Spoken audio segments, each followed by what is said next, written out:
Welcome to Season 2, Episode 13 of the Brock at the Buzzer podcast. Once again, I'm your host, Brock Kowalski. And in this show, we're going to discuss the New York Knicks' two phenomenal wins over the Cleveland Cavaliers this past weekend, and also the latest news that came out of one Bills drive this past week. But first, before I get started, please like the video, share the video, and subscribe. And also, you can find all my social media links in a Linktree link down below. And now on to the show. This podcast is so perfectly titled, One Win Away. Going into Friday night's game at MSG, I knew two things. The first being the Knicks would bounce back from their horrid performance in Game 2 last Tuesday. And they did just that thanks to clutch performances from Jalen Brunson and R.J. Barrett, dominance on the glass, and using the electric crowd to their advantage to win in dominating fashion, 99-79. In fact, the Cavs just scoring 79 points was an NBA low this season.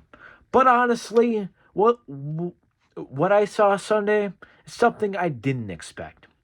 The Knicks once again got clutch performances from Brunson and Barrett, but a third player joined the party.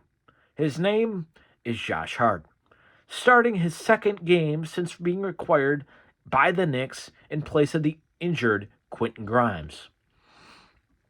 The Knicks once again used defense, rebounding, a gutsy call made by Tom Thibodeau, a call in which we will take a deeper dive into in a moment, and also the fact the crowd was just stellar again yesterday.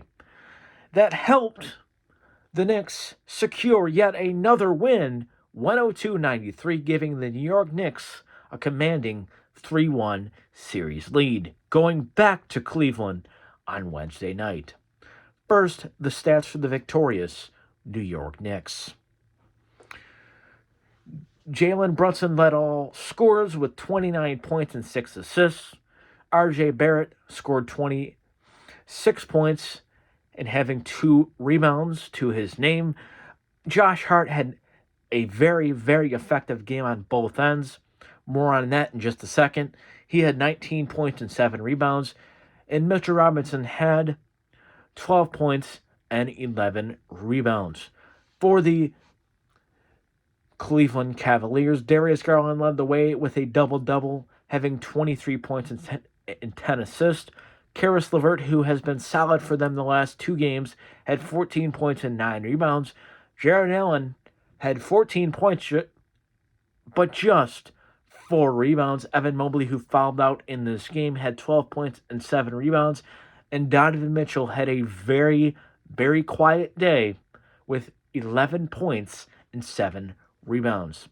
The keys to victory for the New York Knicks. Brunson and Barrett clutch again.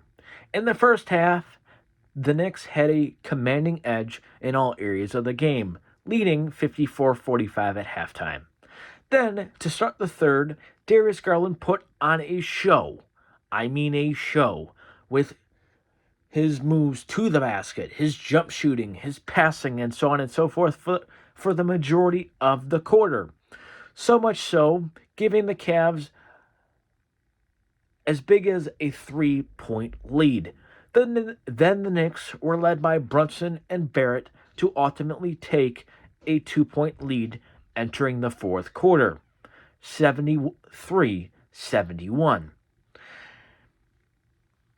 It was, as they say in the fourth for the Knicks, same song, second verse, as Brunson and Barrett carried the team to the finish line. Big man dominance. As this series has gone along, it has been evident. The two Knicks centers, Mitchell Robinson and Isaiah Hartenstein, have been very tough matchups for both Jared Allen and Evan Mobley. Need I remind you, the Cavs do not have a backup center within their rotation because they just rotate Jared Allen and Evan Mobley depending on time and score and so on and so forth. Resulting in the Knicks having a major rebounding edge once again, something they have had in all of their matchups this season. Sunday's rebounding edge was 47 to 33. This honestly doesn't surprise me because Robinson and Hartenstein are both filled out with power and muscle, while Allen and Mobley in particular, or not in particular, more of Allen in particular, and we all know Evan Mobley will develop this strength, but as of right now, they're both built like damn pogo sticks. Tall, lean, and against these two guys, it just hasn't worked. The third key to this game for the Knicks, in my opinion, was sticking with Obi Toppin. Another thing that has been evident, especially in the last 3 games of this series, despite Julius Randle giving all he has, he continues to struggle. More so offensively the last 2, but yesterday he struggled on both ends, which I believe has a lot to do with the ankle injury that he missed the final 5 games, 17 days to be exact, of the regular season.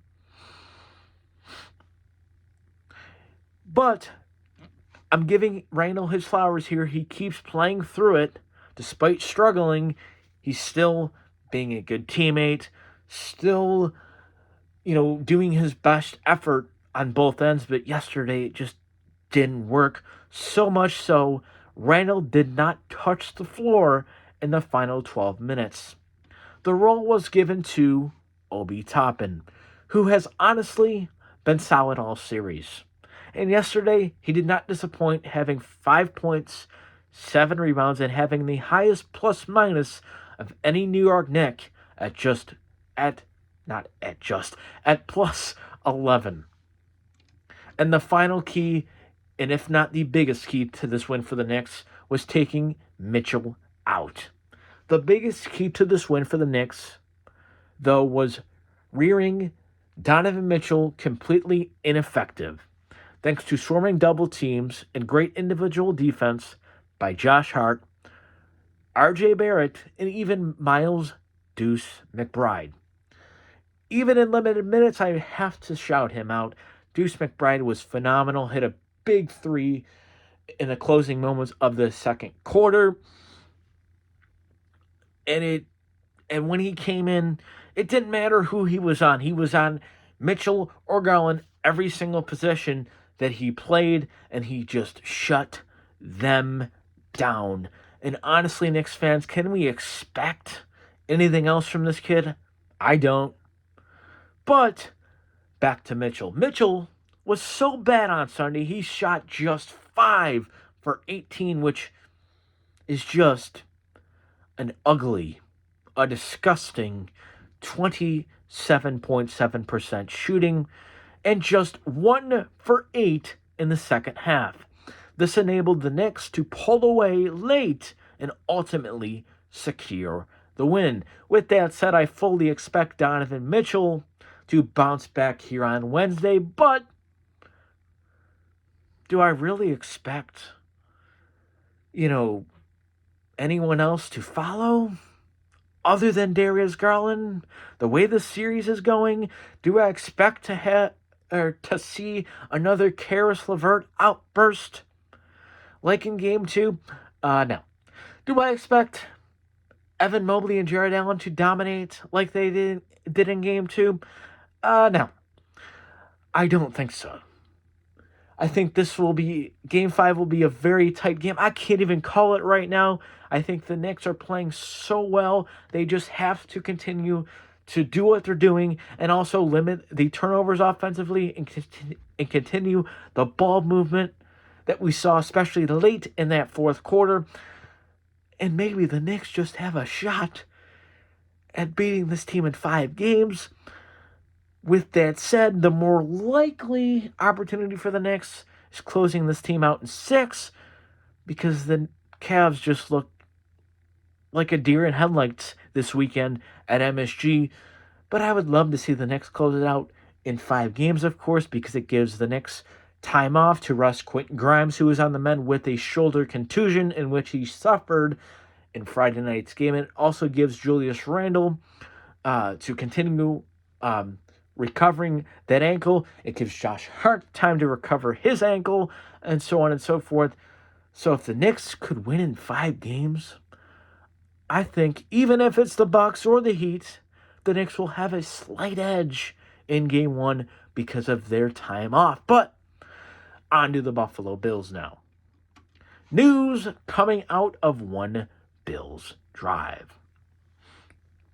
As OTAs got underway for the Buffalo Bills this past week, there were 3 major storylines coming out of Bills camp.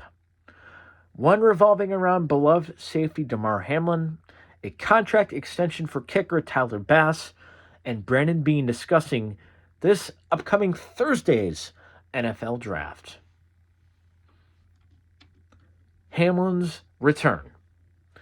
Last Tuesday, safety Damar Hamlin confirmed a few things that have been, quote, rumors since January, and also addressed his return to the NFL. Hamlin first stated he fully intends to return to the NFL this season after suffering cameo cordis. If I pronounce that wrong, I apologize, but you understand what I'm saying there. Which is, again, blunt force trauma to the chest. Hamlin also confirmed that he did, in fact, die on the field that Monday night, and, in fact, the Buffalo Bills and Cincinnati Bengals training staffs did, in fact, save his life that night. Hamlin also added a very powerful quote that made me fully confident in his football return this season. He stated, and listen to this very closely because it is a very powerful quote. And I quote, "I just want to show people that fear is a choice. That you can keep doing something without having the answers, without knowing what's at the end of the tunnel. You might feel anxious, you might feel some type of way, but you just keep putting that right foot in front of the left one and keep going. I want to stand for that." And in my opinion, that's exactly what he's doing by making his long-awaited return. The second biggest news story, in my opinion, coming out of one Bills drive this week was kicker Tyler Bass getting paid. On Friday, the Bills and kicker Tyler Bass agreed to a 4-year, $21 million extension, with $12.3 of that million being guaranteed, according to NFL Network's Ian Rappaport. In my opinion, I think that's exactly what the Bills needed to do based on Bass's production and effectiveness. This is a deal that had to get done, as Bass would have been sought after on the open market next March. In 2023, Bass is only making $1.056 million. The extension does not kick in until 2023-2024 for the Bills kicker Tyler Bass. And finally, to conclude this episode, I'm going to give you some remarks given by Bills general manager Brandon Beane on this upcoming draft. When Bills general manager Brandon Beane spoke to the media this past week, he all but disregarded the rumors that were going on for probably a month about the Bills possibly moving up in this Thursday's draft. He seemed more content on moving back based on the team needs and also the lack of draft capital the team has going into this upcoming draft. I believe this is the least amount of picks that Brandon Beane has had at his, in his hand going into the draft. So again, I wouldn't be surprised based on those remarks that he said this past week that the Bills do in fact move back, but we'll see. In my opinion, the Bills need to focus on their biggest needs, and that does not include wide receivers. In my opinion, that includes both lines. And a clear void left by Tremaine Edmonds, who left for the Chicago Bears in free agency at the linebacker spot. Or could Beane have something up his sleeve? Like we have seen in recent years, Bills fans, and you can find out starting this upcoming Thursday at 8 p.m. Eastern on ESPN, the NFL Network, and ABC. And that'll do it for today's episode. Please like the video, share the video, and subscribe. Again, you can find me on social media in the Linktree link down below. And I'll see you all very, very soon on the next episode of the Brock of the Buzzer podcast. And go Knicks.